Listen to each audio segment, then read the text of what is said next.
Just ahead on CTV News. The governor unveils his highly anticipated budget proposal for one of Maryland's toughest fiscal years yet. I'm Mariah Jalad, and I have everything you need to know coming up on CTV News. And the county school system shares their budget plan and how it affects students. Plus, former Prince George's County Executive Rashawn Baker gives his legislative plan for the future of Prince George's County. I'm Bryce Parker. We'll have more coming up on CTV News. Those stories and more on CTV News, starting now.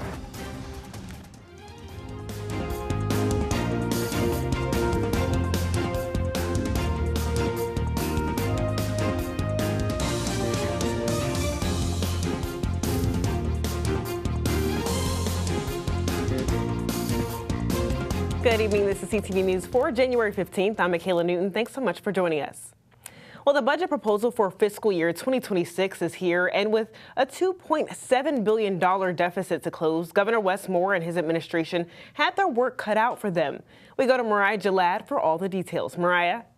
Yes, Michaela. In the lead up to this budget proposal, we've been hearing a lot about potential cuts and tax increases. But today, Governor Moore turned the focus of this plan towards growth. So while taxes will increase for less than a quarter of Marylanders, that revenue will go towards investing in the state's future and narrowly avoiding the worst fiscal situation in Maryland in 20 years. It's a crisis Governor Moore did not create, but inherited from the previous administration, he was quick to emphasize. And now facing what he called dual storms of the budget gap and the incoming federal administration, Moore says the path through is a path to growth. Build an economy that grows the middle class and gives everyone a pathway to work, wages, and wealth. And the four pillars that we have used as our guideposts and our priorities at the center of this mission are: first, grow the economy; second, strengthen the labor force; third, modernize government; and fourth, fix what's broken in our tax system. So while the proposal does include tax increases, the governor says tax reform will raise $987 million for state investments, and 2/3 of Marylanders will actually get a tax cut. 82% will see a cut or no change at all, and that leaves 18% of taxpayers that will see an increase in the amount they pay, mostly affecting households that make more than $700,000 a year. The reform focuses on tax relief for low and middle income households. Maryland's highest earning households currently pay the lowest share of their income in Maryland taxes, both state and local taxes. According to the Institute on Taxation and Economic Policy, households earning more than $700,000 pay 9% of their income in state and local taxes in Maryland. Households earning less than $30,000 pay considerably more at 9.6%. Our proposal seeks to level those differences. Other tax reforms focus on increasing tax rates for sports wagering, table games, and an increase on the marijuana tax rate to take effect in 2027. We're going to be asked to contribute a little bit more so we can make targeted investments in economic growth and targeted investments in public safety and targeted investments in education. We will be asked to contribute a little bit more so we can have the country's best public schools. We'll be asked to contribute a little bit more so we can have safe streets and making sure we're not laying off police officers. We will be asked to contribute a little bit more to make sure that we have infrastructure that can keep people safe when they go from where they live to where they work or where they live to where they worship. And we refuse to balance this budget on the backs of working class families. Today's proposal also tackles efficiency in state government, and by limiting costs coming from government equipment like cars and computers, another $50 million should be saved. As for cuts, the proposal includes eliminating certain government programs the administration says haven't been effective, and by cutting down budgets of programs they say are overfunded. That included funding for four-year institutions and developmental disability services. And for the things that were both effective and sustainable, we will invest in it. And for things that were not effective and sustainable, we will stop investing in it. And we had to be very disciplined and very sober about that. And that's why this budget reflected, $2 billion worth of cuts. If the proposal passes through the General Assembly unchanged, it says the state will end the year not in the red, but with a positive cash balance of more than $100 million. But many changes are sure to come before the legislature settles the budget, which may not happen until early April.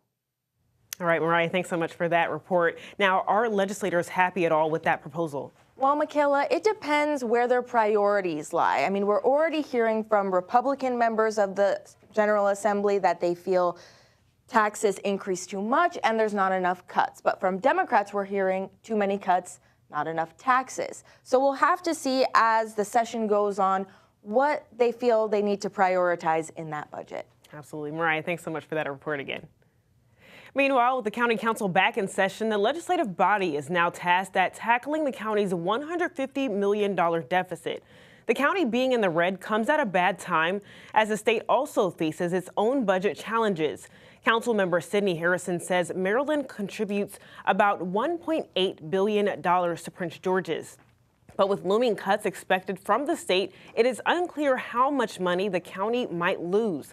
Harrison says that there will have to be cuts to all three levels of county government.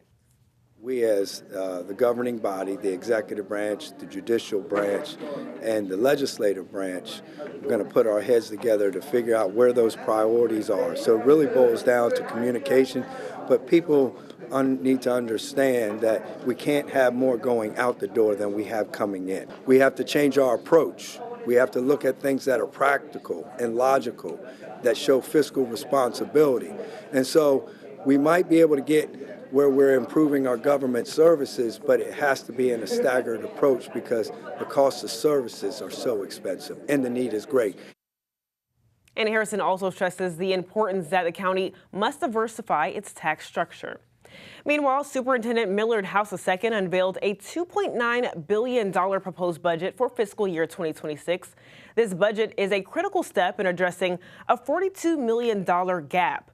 Now, to close the budget gap, Superintendent House is proposing $107 million in expenditure reductions and a $25 million decrease in fund balance usage. In a recent video, the superintendent addressed safety among other concerns. First, I want to acknowledge the progress that we've made around school safety. Over the past school year, we've installed more than 160 enhancement devices that are security focused in our high schools and many of our middle schools as well. I'm really pleased to report that this has led to a significant reduction in weapons and contraband that have been recovered in our schools.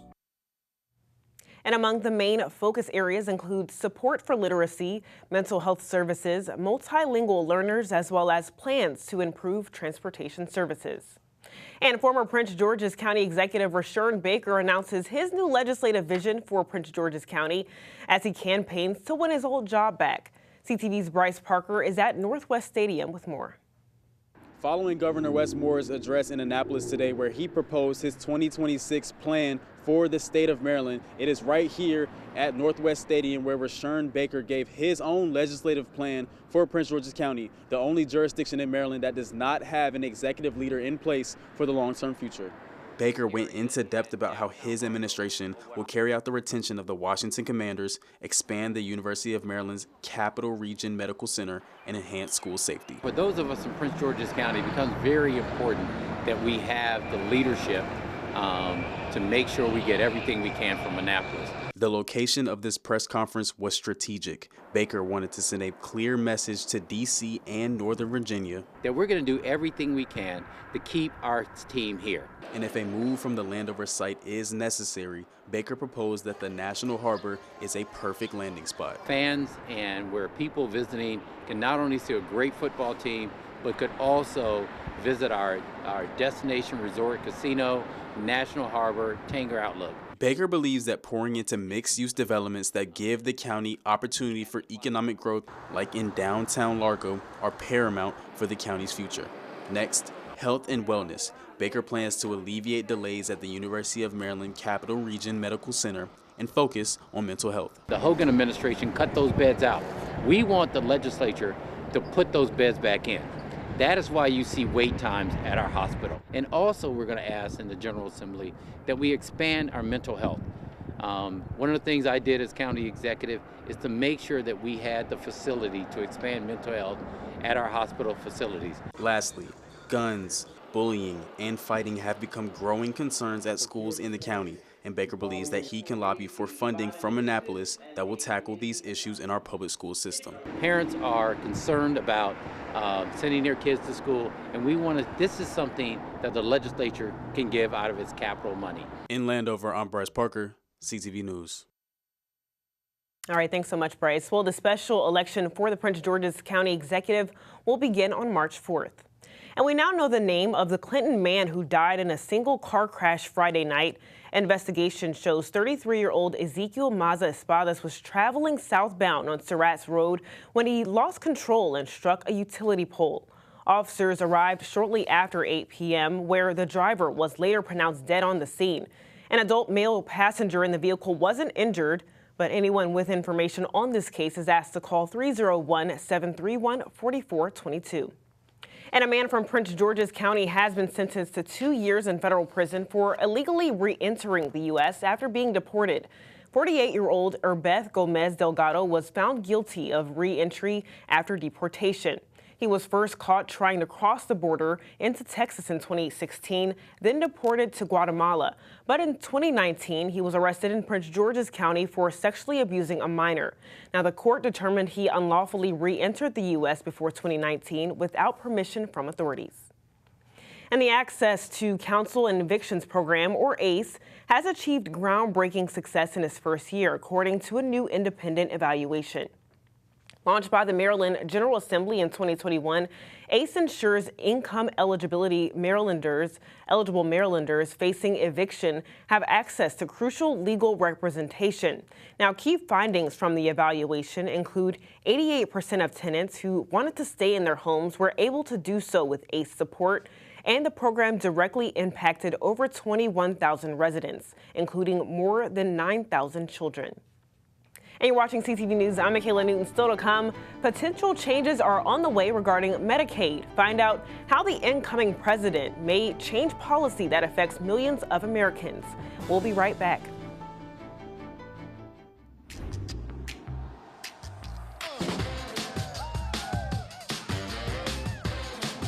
Everyone likes rooting for their favorite team with some friends. But if you plan on drinking, don't drive. Designate a sober driver or schedule a rideshare for a safe ride home. Be the make-a-plan driver. Be the driver who saves lives. Welcome back. Maryland reports its second case of a highly contagious virus that impacts birds. According to the Department of Agriculture, the bird flu known as H5N1 avian influenza was recently found at a chicken farm in Queen Anne's County. The birds that have been affected have been killed to stop the spread of the disease. And the state's first bird flu case was identified at a poultry farm in Caroline County. Now, officials say that there are now 4 commercial operations in the Delmarva region that have reported the bird flu. And with President-elect Donald Trump just days away from taking office, the state is bracing itself for potential changes to Medicaid. According to reports, the House Appropriations Committee received a briefing from the Department of the Legislative Services. In that meeting, officials say Medicaid cuts could potentially cost the state millions to even billions of dollars if the state picks up the lost services. Now, Medicaid offers health care coverage to about a quarter of residents statewide. And the fight for D.C. statehood takes center stage in Congress. Maryland Senator Chris Van Hollen introduces a bill in the Senate to make Washington, D.C. the 51st state. This follows a companion bill in the House by D.C. Congresswoman Eleanor Holmes Norton. The legislation, numbered S51 and H.R. 51, symbolizes the push for equality and representation for D.C. residents. Van Hollen says the measure would end taxation without representation for hundreds of thousands of people in the nation's capital. Now, with a Republican-controlled Congress, the path to statehood faces tough odds, but supporters say the fight for equal rights in D.C. is far from over. And following a slight decrease in firearms detections at airports in 2024, TSA reports more than 6,600 firearms were intercepted at TSA checkpoints last year. Over 90% of them were loaded. TSA reminds travelers that if they wish to travel with their firearms, they must communicate that to their airline. The firearm must be unloaded and in a hard-locked box inside of a checked bag. Offenders face a civil penalty of nearly $15,000 and will have their TSA pre-check eligibility revoked for at least 5 years. Meanwhile, CASA of Prince George's County has been named one of 8 winners of the prestigious 2024 Aging Out Institute Awards program. Now, this is a huge honor. The Aging Out Institute Awards program is all about recognizing and celebrating the incredible work of organizations that are making a real difference in the lives of young people who are aging out of the foster care system.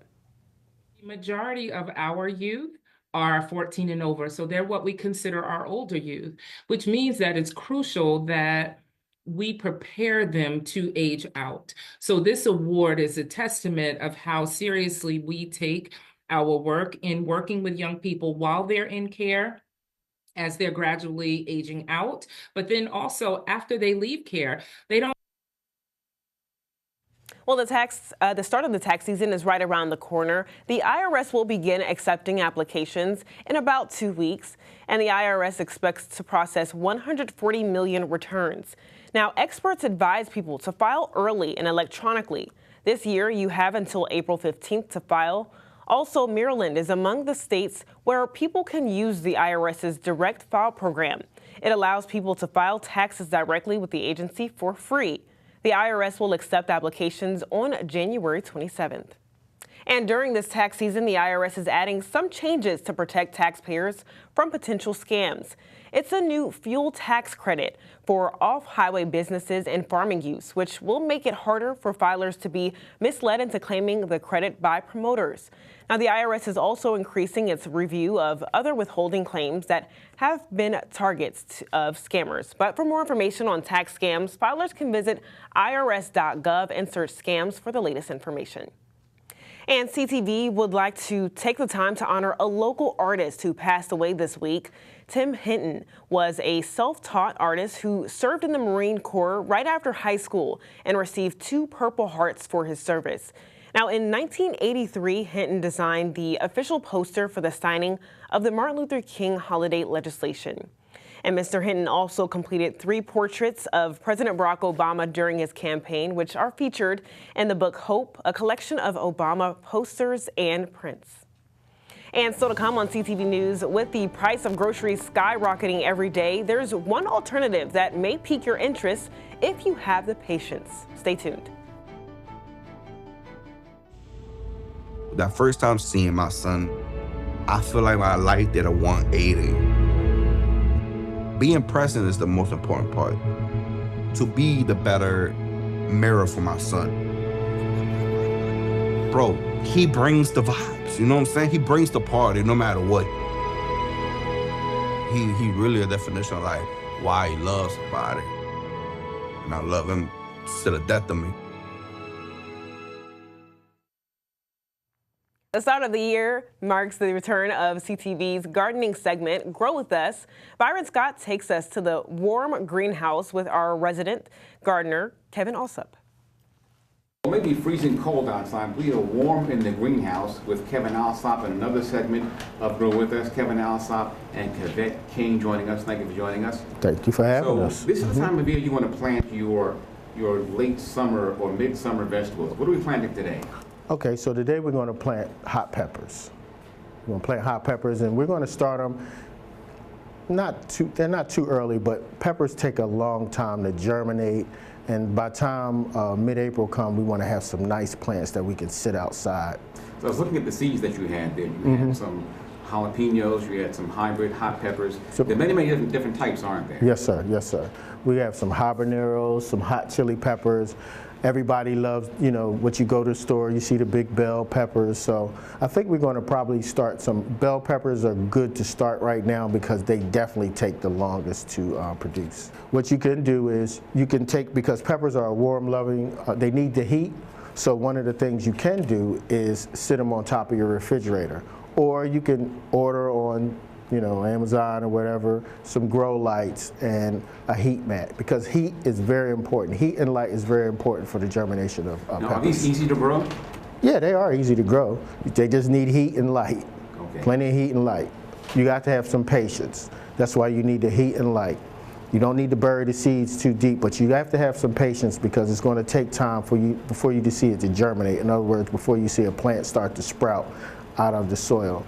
And you just have to take care of it during the season. So when I know, show us how it's done. You're going to plant stuff here and talk us through it as you're doing it. Okay, so right now what I'm going to do is I'm using these 6 cells seed trays, and I'm going to add soil to them.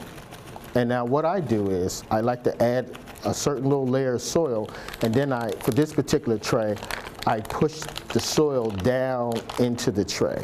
And when will these start to sprout? When will you see something going on? You should see them within 2 to 3 weeks. That's if you have to have the temperature around them needs to be between 70 and 90 degrees. And I don't pack the soil down per se. I like smooth it out a little bit.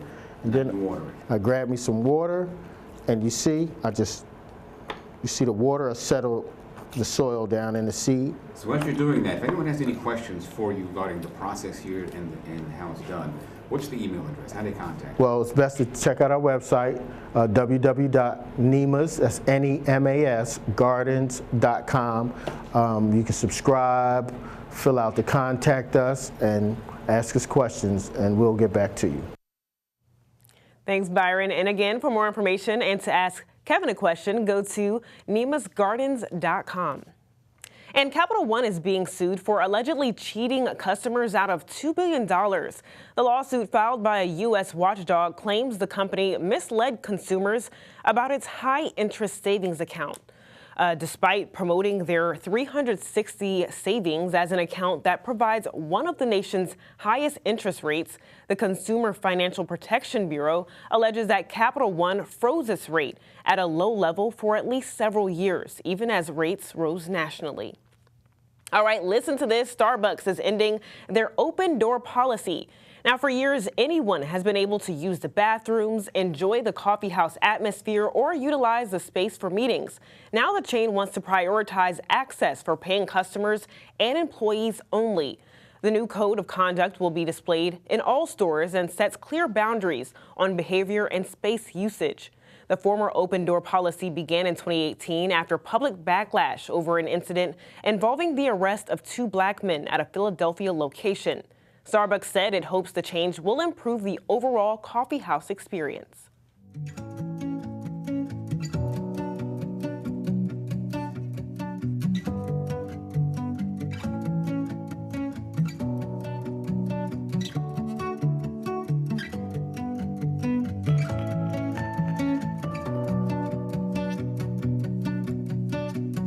Hop to it, meet Cloud and Bento, our pets of the week. We're not rabbiting around. Cloud, a fluffy New Zealand white mix, and Bento, a dashing brown and white Dutch mix, are ready to steal your heart.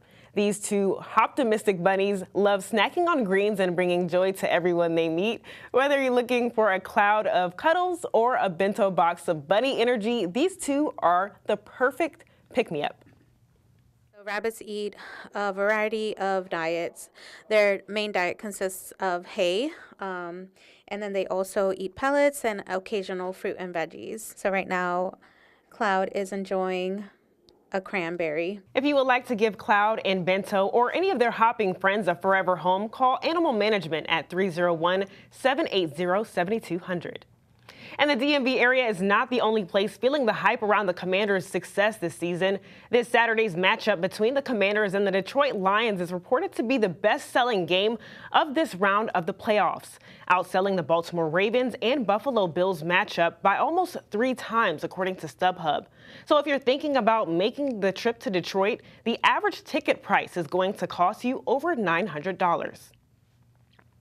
And Simon Buggs is here with our Wednesday sports page. What do you got for us today, Simon?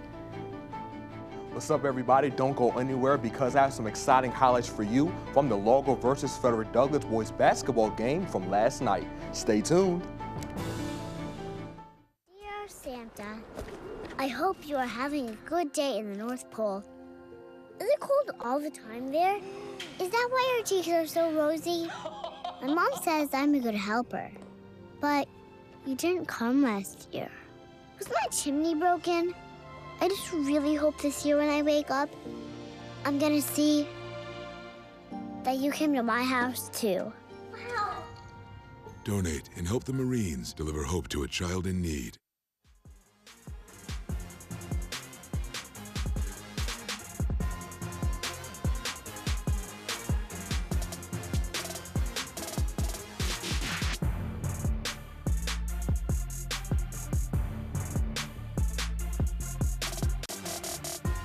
All right, sports fans, are you ready? Because it's time for your Wednesday sports page. Let's go. We begin with some high school hoops. The Frederick Douglass High School boys basketball team was on the road last night, taking on the defending state champion, Largo High School. The Eagles have had a great start to the season as they had a record of 8-1 coming into last night's game. I caught up with Douglass head coach Tyrone Massenberg before the matchup, and he told me what he wanted to see out of his team to secure the win. Man, hopefully we just come and compete. You know, Largo's a great team. You know, they got great players. We've been playing well so far, but, you know, we just want to compete and try to play our style and then see where it goes from there.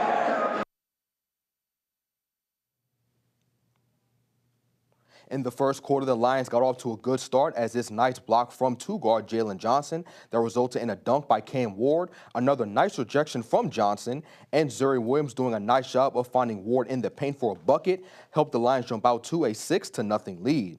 But the Eagles began to cut the deficit as this tough shot, guard Justice Hardy hit over Ward, and forward Jelani Lee finishing strong at the basket with this and-one layup helped Frederick Douglass cut Largo's lead to 10-8. And the Eagles just kept on making plays as they were able to build a small lead of their own, as at one point they were up 18-14. And thanks to this trade ball made by guard Solomon Lewis, as well as turnover by the Lions in the quarter, like this traveling violation from Ward, the Eagles were up 21-19 on Largo after the end of the first quarter. Now the game was back and forth for most of the second quarter, as neither team held a lead for very long.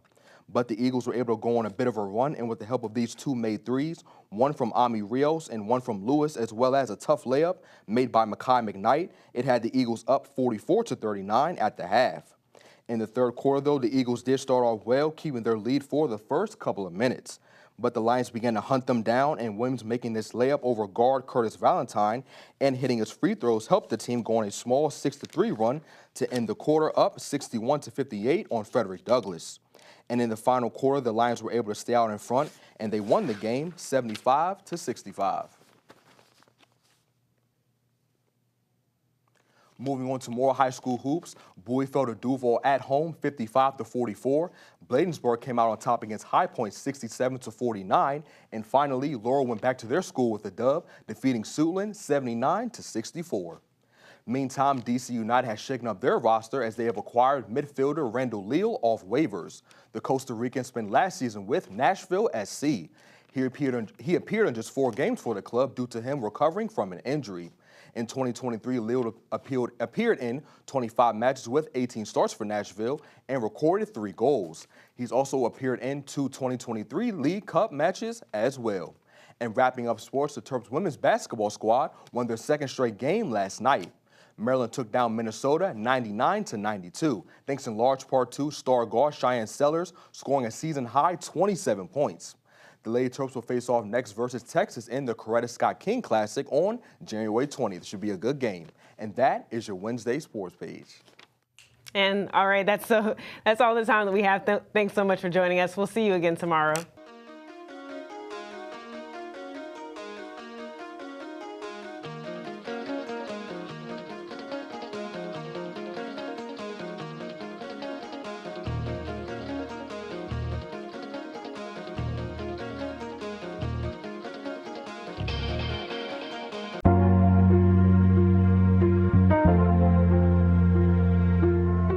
System is crooked, that's why you work it.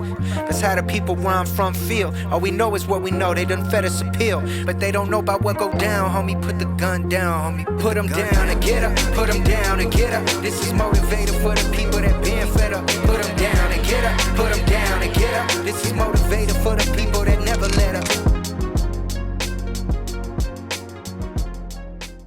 Hey, small business owners, your company may need to file its beneficial ownership information with the federal government.